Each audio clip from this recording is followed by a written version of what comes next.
Hi everybody, I'm just some guy and today I'm going to review the comic book Black.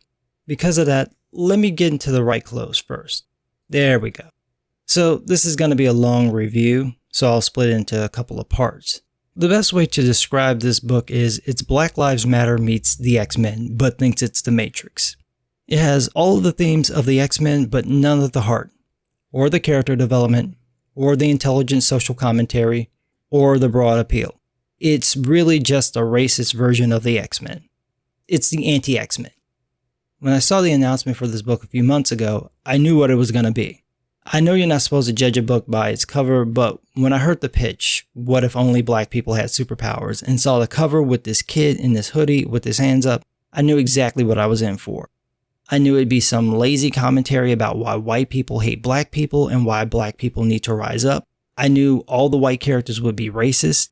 I knew there'd be stuff about white people fearing black power. I knew any violence black characters would commit would be justified. I knew there'd be no nuance anywhere in this story. Now, look, I know my history. I know about the Tuskegee experiments. I know about the African slave trade. I know ridiculous shit still happens in the world today. Racism is real. However, context matters, especially when you want the other side to listen to you. Every white person isn't racist, and if you act like they are, they're not going to listen to you. Every black person isn't a victim, and if you act like they are, then you remove all their agency and their responsibility. You need to have some context in morality plays like Black or X-Men or The Matrix, because that reflects reality. Real life is murky. No side is always good or bad. X-Men and The Matrix have that context. Black doesn't. All the white people in the story are bad. They're all racist. I read the book twice, so I'm pretty sure of that. Not one featured white character is treated as remotely good. That no good white people theme is very common in the Black Lives Matter movement and other groups like them. It's hate. It's naked racism. But hey, it's okay because it's black people doing it. And of course, the only black people who are bad are sellouts. I mean, there's a group of superpowered black people called House, which stands for the Homeland Agency of Ulterior Soldiers. They work for the government, so they're literally house niggers. Now, what am I supposed to do with that? I am so sick of stories like this. I grew up with this, and books like this are the reason I avoid books by black creators. This comic is an embarrassment. It's an embarrassment to me as a black person, as a comic book fan, and as a creator. It's not just because it's racist. It's lazy, and it's a long story shoved into 6 issues, but also because it makes white people think this is what all black people think, and I don't think like this.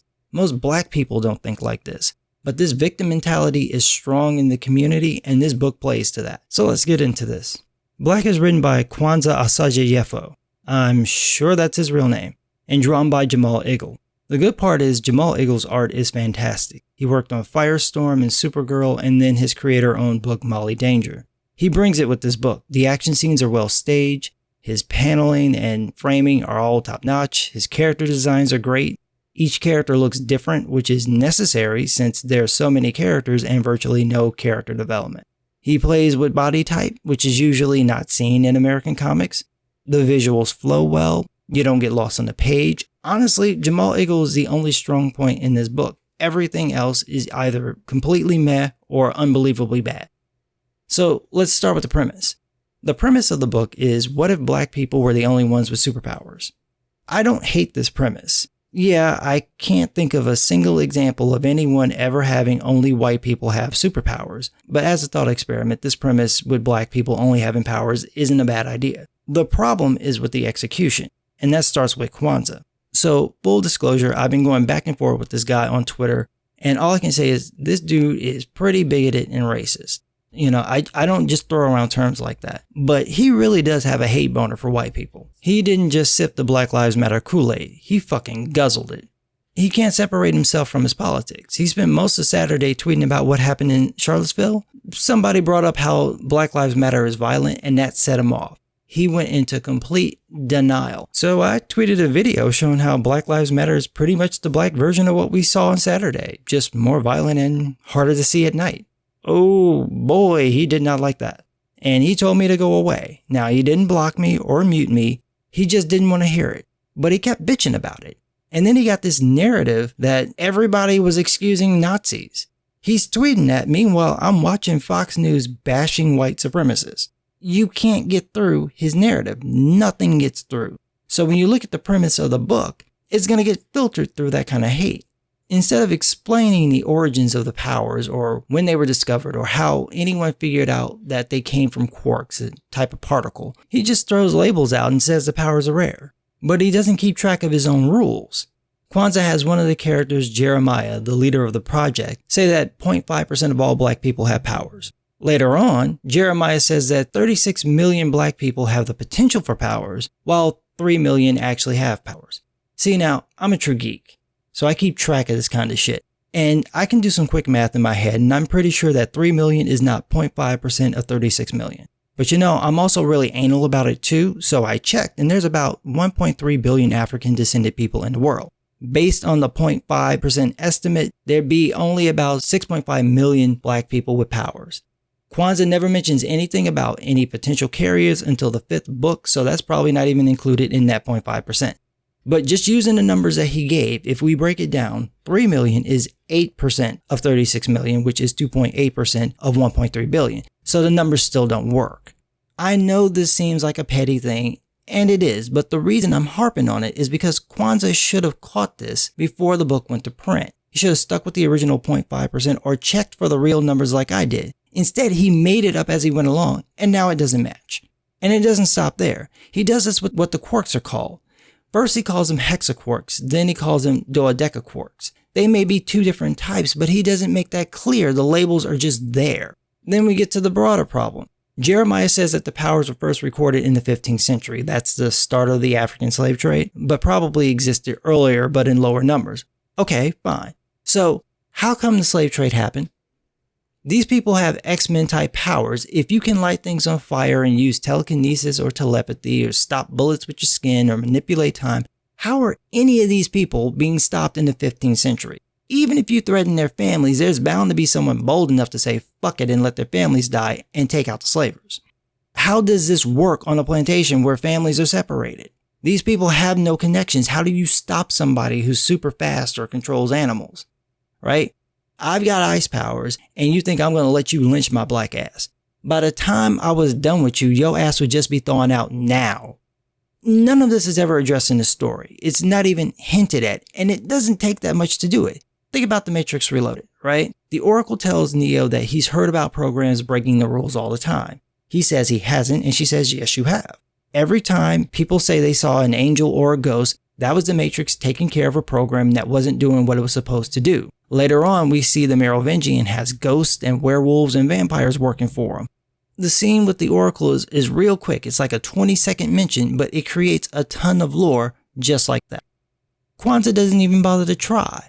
I can let some of that slide, but what I can't let slide is how poorly executed this book is. The best way to describe it is, imagine if someone took The Matrix Reloaded, and The Matrix Revolutions and then crammed them into a 6-issue miniseries.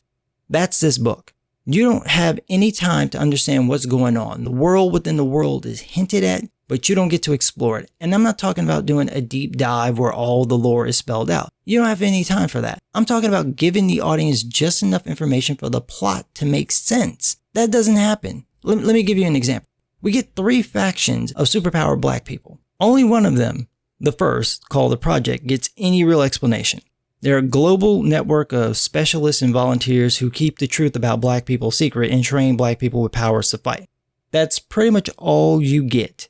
You don't know how long they've existed, how they fund themselves, how they stay hidden, how they select who they bring into the group, or how nobody stumbled onto them. They've got a fucking X-Mansion hidden underground, and no one wants to explain how, why, who, where, when, or what the fuck is going on. Issue 1 and 2 deal with the Project. The 3rd issue brings in the second faction. This is that group that works for the government called the Homeland Agency of Ulterior Soldiers, House. The House Niggas. So, the only thing we get about the House Niggas, because that's just what they are, is that they've been around for a century and work with the Man Company. I'll get to that in a moment. That's it. We get a couple of people's names, but no backstory about who these people are, why anyone works for them, how they recruit members, or what people think about them working for the government. Then we get this third faction in issue 5. This is the tail end of the story because there's only 6 issues. And we get a whole new unnamed group led by this guy named Overdrive, who's the son of Jeremiah Marshall, the guy who leads the project. We get nothing about this faction other than a few characters' names. That's 3 groups, and you know less about them than you do the Knights of Ren from Star Wars. Then there's one more group, the Man Company, run by Theodore Mann. Racist to the extreme and whiter than sour cream. The Man Company controls consumer electronics, media, pharmaceuticals, military tech, and social media. It's valued at $1 trillion, because of course it is, and it uses its power to, quote, monitor, isolate, and study the problem, i.e. black people, all for keeping white people in power. This fear of black people is never explained. It's not even suggested at. Mann and his company and every other white person in the story hates black people just because. Powers are so rare with black people that this couldn't be the reason for the hate. And unless black people oppressed white people in the past, something Kwanza would never write, there's no reason for the hate. It's just pure laziness. It's just white people be evil.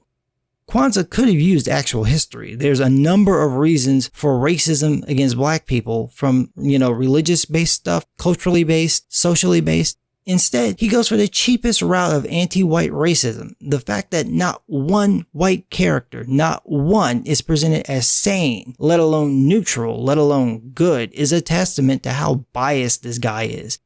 As a writer, I don't know how you do this. You want the most diverse cast you could possibly get so you could play every angle, but Kwanza wants to peddle his narrative rather than tell a good story. And we see that in how he treats his characters, and I'll cover that in the next part of my review.